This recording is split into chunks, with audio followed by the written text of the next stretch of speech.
Hello guys! Ngiting masaya dahil na-print ko na ang aking mga periodicals. So ito yung behind the scenes ko mga guys. Ayan, as you can see, nagpiprint ako dyan ng science subject para sa periodical test ko sa aking mga learners. So puyat session tayo muna mga guys kasi dapat natin tong matapos para ma-lessen din yung ating mga responsibilities as a teacher. So ayan guys, at hinihintay ko na matapos yung aking pagpiprint kasi meron pa akong isang subject na ipiprint na periodical din. Yung ibang mga subjects ay na-print ko na kahapon, so that's why medyo kaunti na lang yung ating ipiprint na mga periodicals o unang markahang pagsusulit sa ating mga learners. So everyday nagpiprint ako para ma-consume ko yung aking time and also my day. Kasi hindi lang naman ito ang gagawin ko kundi marami pang iba. That's why I need to consume my time in working, paperworks, and documents needed. So mabuti na yung nagprint ako early para hindi ako mag-cramming kapag schedule na ng pagbibigay ng periodical test. At para hindi rin magtumpok ang mga ulubrahon. O diba guys? Sana all no? Bali yung piniprint ko pa lang ngayon guys is EPP and Science. Dalawang subject ang piniprint ko kada araw. Ayun. Para pagdating ng schedule ng periodical test or unang markahang pagsusulit, at least ready na ako sa pagbibigay sa aking mga learners. O diba?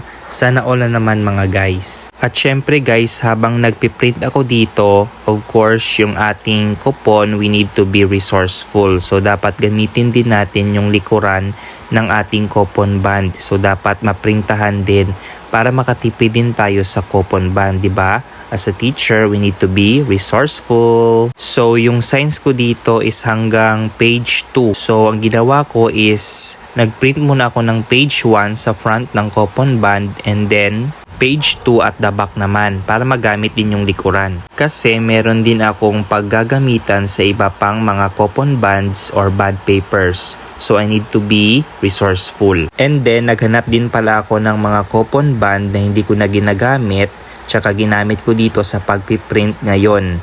So that's why na medyo nakatipid ako sa pagpiprint kasi naghanap ako ng mga scratch paper and also yung mga bakanting coupon band na hindi ko na ginagamit. So that's why. Okay, dumayo na tayo sa ating sorting of test papers. Ayan, so natapos ko nang ma-print yung dalawang subjects which is EPP and Science. So ayan, nagsusort na ako para matapos na. And of course, makatulog tayo ng early, 'di ba? Kasi we have duty tomorrow. Bago pala ang lahat, shout out sa mga nanonood ng aking mga educational videos at mga vlogs. Thank you sa inyong panonood ng aking mga videos mga guys. God bless. At kung bago ka pa lang dito sa aking channel, huwag kalimutang mag-subscribe at i-hit din ang notification bell para updated ka sa mga videos na aking pinopost dito sa aking channel. Ayun, at balik tayo sa ating pagsusort ng ating test paper.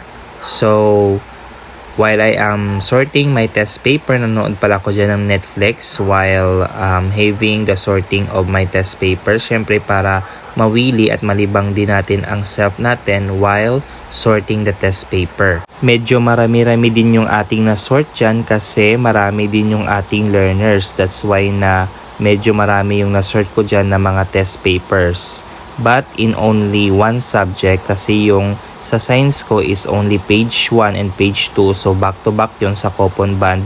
Pero tong EPP, page 1, 2, and 3. That's why na sinusort ko yung EPP ngayon. And I planned out na dito ko na isort yung aking mga test papers para ready na siya ipamigay sa mga learners pagdating ng schedule ng periodical test. Kasi pag sa school pa ako nagsusort, so medyo busy ako dun sa school kasi meron din akong mga ginagawang iba which is relative to my work. Pero pag hindi naman ako busy sa school, so minsan dun ako nagsusort and nag-arrange ng aking mga test papers para ipamigay sa aking mga learners.